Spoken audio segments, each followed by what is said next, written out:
மிதுனம். மிதுன ராசிக்காரர்களுக்கு இப்போது ராசிநாதன் நீச்சத்தில் இருக்கிறார். ஆனால் நீச்ச பங்கத்தில் இருக்கிறார். கொஞ்சம் கஷ்டம்தான். எல்லாருக்குமே இப்போ ஒரு மாதமாக புதன் நீச்சத்தில் இருக்கிறனால அதை என்ன பண்ணுறது, இதை என்ன பண்ணுறது என்கின்ற மாதிரி மிதுன ராசிக்காரர்கள் கொஞ்சம் குழம்பி போயிருக்கிறீங்க. ஆனால் அதே நேரத்தில் 9ஆம் இடத்தில் இருக்கக்கூடிய சனி இப்போது 10ஆம் இடத்திற்கு வந்து விட்டார். பாருங்கள், இந்த மாதம் 15ஆம் தேதிக்கு பிறகு லாபஸ்தானத்தில் சூரியன் வரப்போகிறார். முதல் 15 நாட்களுக்கு கொஞ்சம் கஷ்டமாகவே இருக்கும். என்ன பண்ணுறது, ஏது பண்ணுறது, அதை பண்ண முடியுமா, இதை பண்ண முடியுமா என்கின்ற மாதிரி முதல் 15 நாட்களுக்கு எதுவும் செய்ய முடியாமல் ஒரு தைரியம் இழந்து போய் அப்பா கிட்ட ஏதாவது சிக்கல்கள், அப்பா வழி சொந்தங்களில் ஏதாவது சிக்கல்கள், சொந்த ஊரில் கூட கொஞ்சம் பிரச்சனைகள், அப்படி இப்படின்ட்டு அப்படியே மாற்றத்தை கொடுக்கக்கூடிய அமைப்புகள் தாங்க இருக்குது.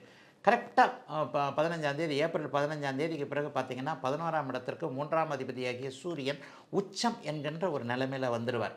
இந்த உச்சம் என்கின்ற நிலைமையில் 11ஆம் இடத்தில் இருக்கும்போது சக்ஸஸ்ஃபுல் அத்தனையும் கிடைக்கக்கூடிய தன்மைகள் உண்டு.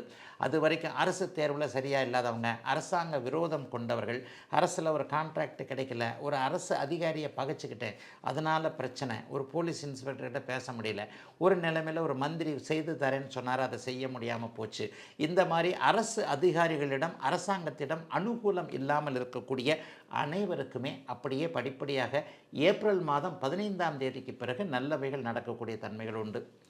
முதல் ஒரு வாரத்தில் செவ்வாய் 2ஆம் இடத்திற்கு வந்து விடுகிறார். 6ஆம் அதிபதி செவ்வாய் 2ஆம் இடத்துல நீச்சனாகிறது ஒரு நிலைமையில் நல்லது. கடன் தொல்லைகள் கட்டுக்குள்ளே இருக்கும். 6ஆம் அதிபதி வலிமை பெற்றால் தான் கடன் நோய், வம்பு வழக்கு, அசிங்கம், கேவலம் போன்றவைகள் வரும். செவ்வாய் 2ஆம் இடத்துல நீச்சனாகிறது பணவரவுகளை கொஞ்சம் குறைக்குமே தவிர கடன் தொல்லைகளை மட்டுப்படுத்தி வைக்கக்கூடிய தன்மை. நீண்ட கால இது வரைக்குமே ஒரு 4 மாதமாக இஎம்ஐ கட்டலை, வருமானம் வரும், இஎம்ஐ கட்ட முடியும். 2 மாதமாக வாடகை கொடுக்கல, கண்டிப்பாக வருமானங்கள் வருவதில் எந்த விதமான குறைகளும் இருக்காது. 12ஆம் இடத்தில் இருக்கக்கூடிய குரு கூட இன்னும் ஒரு 1.5-2 மாதத்துக்குள்ளே உங்களுக்கு ராசியிலேயே உங்களை தைரியப்படுத்த போகிறார். ஆகவே பெரிய அளவில் சோதனைகள் எதுவும் இருக்காதுங்க. முதல் 15 நாட்களுக்கு கொஞ்சம் குழப்பமாக இருக்கும். அதனால் முடிவுகள் எதையும் எடுக்கிறத கொஞ்சம் தள்ளி வைங்க. வேலையை விடுறதா வேண்டாம், அப்படிலாம் வேலை முதல் 15 நாட்களுக்கு வேலையை விடக்கூடாது.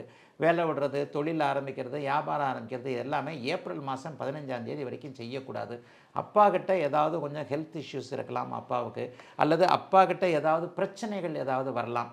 அவர் ஒன்று சொல்ல, நம்ம ஒன்று சொல்ல, அல்லது அப்பாவுக்கு மெடிக்கல் செலவு, இதெல்லாம் முதல் 15 நாட்களுக்கு மட்டும். 15 நாட்களுக்கு பிறகு தந்தையின் ஆரோக்கியம், தந்தையின் உடல்நிலை, தந்தை சார்ந்த விஷயங்களில் நல்லது நடக்கக்கூடிய தன்மை. தொழிலில் தேக்க நிலைமைகள் முதல் 15 நாட்களுக்கு இருக்கிறது. வியாபாரத்தில் ஒரு மாதிரி ஒன்றுமே டல் அடிச்சுக்கிட்டே போகிறது. இதெல்லாம் ஃபஸ்ட்டு 15 நாட்களுக்கு இருந்தாலும் கூட பிற்பகுதி 15 நாட்களில் எதையும் சமாளிக்கக்கூடிய தன்னம்பிக்கை, தைரியம் இருக்கக்கூடிய அற்புதமான நல்ல மாற்றங்கள் உள்ள மிதுன ராசிக்காரர்களுக்கு சூப்பராக இருக்கக்கூடிய நல்ல மாதங்க இந்த மாதம்.